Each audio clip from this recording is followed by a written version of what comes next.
Flight blades are officially confirmed as avionics components and are arriving in 4.1.1 during Invictus, which surprisingly is out now at the time of recording this video.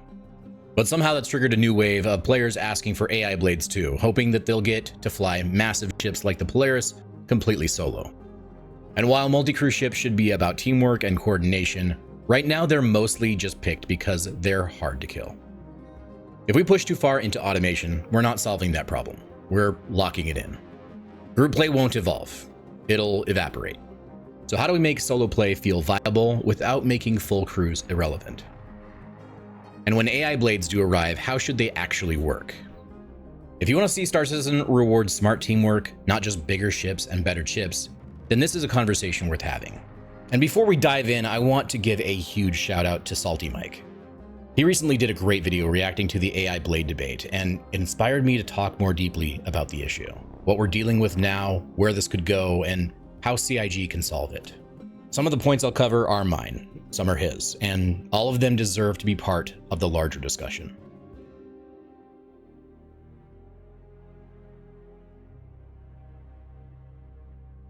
Let's be real for a second.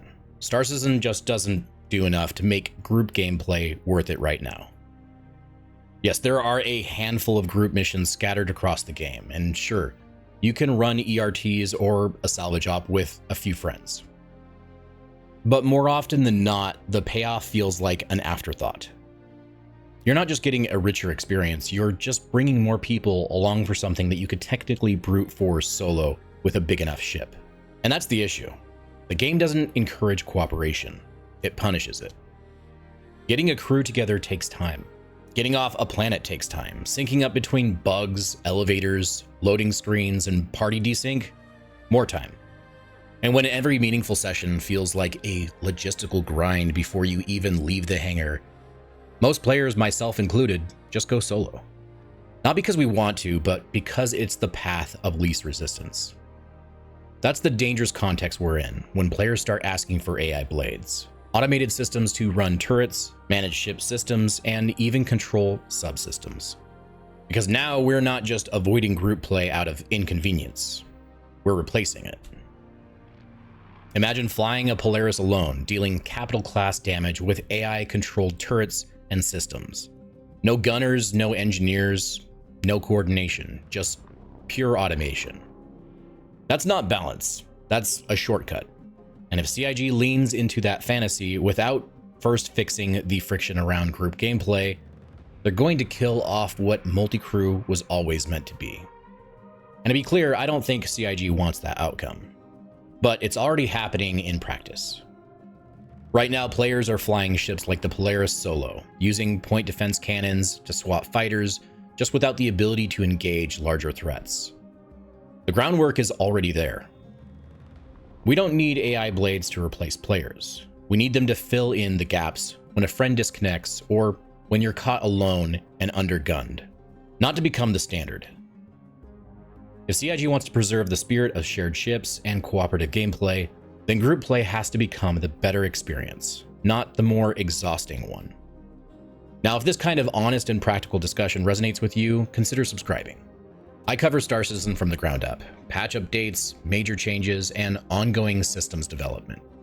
Now, I used to lean more into imaginative speculation, but I'm going to be shifting toward a more grounded, solution-focused approach.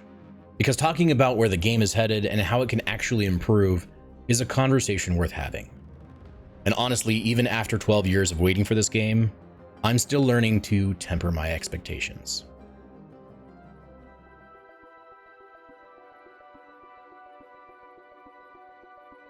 Fixing this isn't just about AI blades, it's about making the overall experience of group play more practical, rewarding, and worth your time.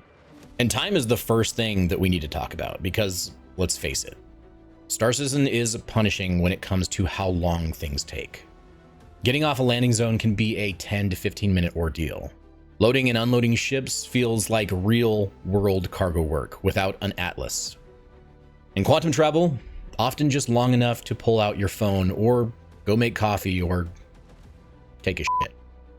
That friction adds up fast, and when group play takes even more time just to organize, the game quietly trains us to avoid it.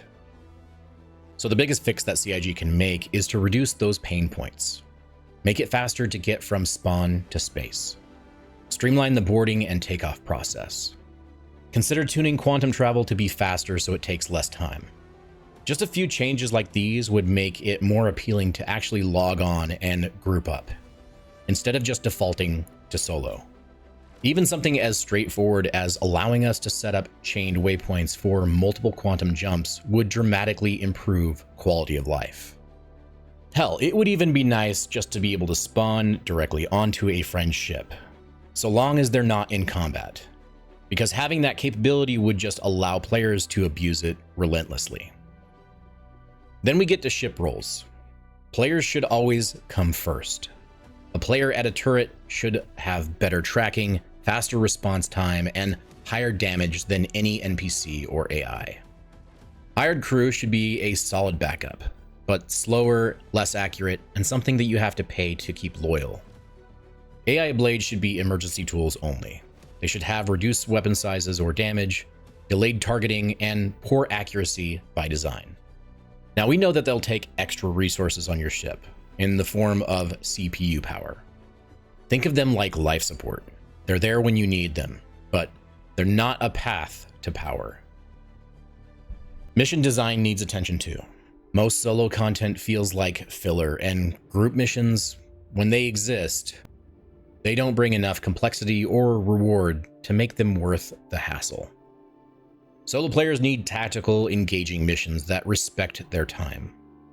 Group missions should scale in difficulty and depth, with layered objectives and optional tasks like area control or a follow-on mission once whatever bonus parameters are met.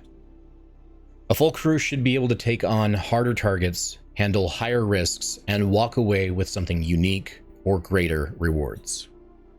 Now, to their credit, CIG has already mentioned that scalable missions are in the works, and that's a solid foundation, but that promise has to become something real.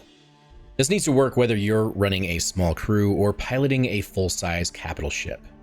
The payoff has to feel worth it. Persistent group systems also matter. Fire teams or squads that stay linked across sessions, that build up shared progress or reputation, those are key. CIG's upcoming social UI and org systems will likely help, but we need more than just infrastructure.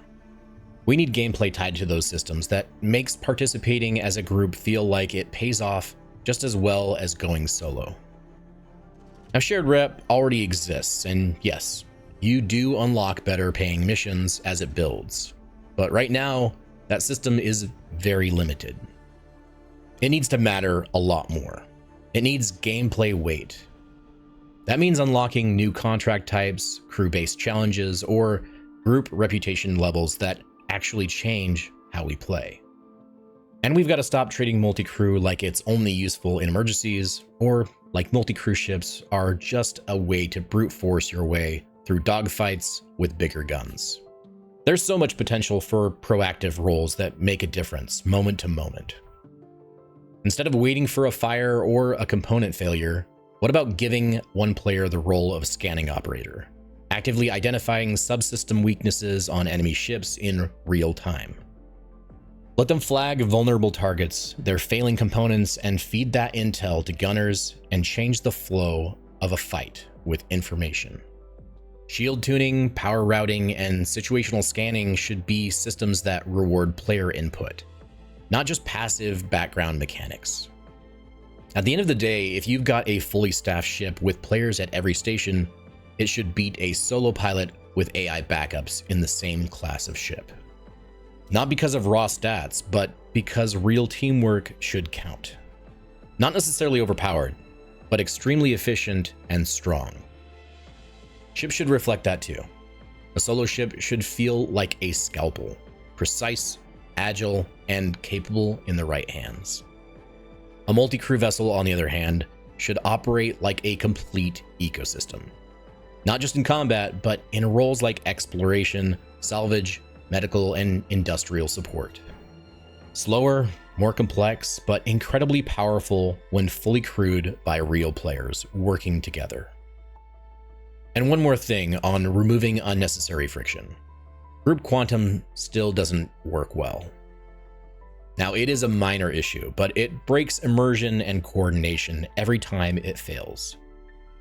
And those few patches where we spawn directly into our hangars, that was a huge win. It skipped the tedious runaround and let us get airborne faster. Especially on planets where just getting to your ship can kill the first 20 minutes of gameplay. We need more of that, less tedium and more play. Because in the end, we shouldn't have to choose between flying solo or grouping up based on what's less painful. Both should be viable, both should be rewarding, and right now, only one of them really is.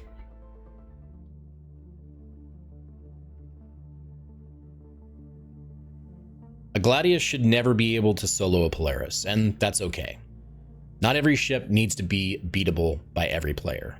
What's great is that they've actually addressed this at a bar citizen in China. For example, size 5 weapons against a javelin will still be effective, with size 4 being reduced, and some sizes being completely ineffective. Star Citizen isn't just about player skill, it's about scale, coordination, and the right tool for the job. Size and firepower are supposed to mean something. In fact, intimidation is part of balance. When a solo pilot spots a massive, well-armed ship on the horizon, they should hesitate. Not because the game tells them to, but because they feel the weight of that threat. That psychological effect, the choice to evade, observe, or rally back up, is part of what makes capital ships meaningful. They're not just bigger, they change how you think. But that sense of power should come from human coordination, not from systems flying the ship for you. A Polaris should feel dangerous because it has 5 to 10 other players at their stations working in sync, not because one player pressed a few buttons and let the AI handle the rest. Solo players should thrive in their own space too, but within limits. Missions tailored to solo gameplay should emphasize tactical choices, skill expression, and fast execution. Group missions, by contrast, should lean into complexity, multi-phase objectives, strategic coordination, and higher stakes. Both should be viable, but not interchangeable. And that's the real key. Solo and group gameplay shouldn't just be different paths to the same outcome. They should each offer their own rhythm, pacing, and rewards. One is about precision and efficiency. The other is about coordination and dominance. And when done right, both feel good for entirely different reasons. Imagine logging in and the game meeting you where you are. Whether that's knocking out contracts solo or crewing up with friends for a major op.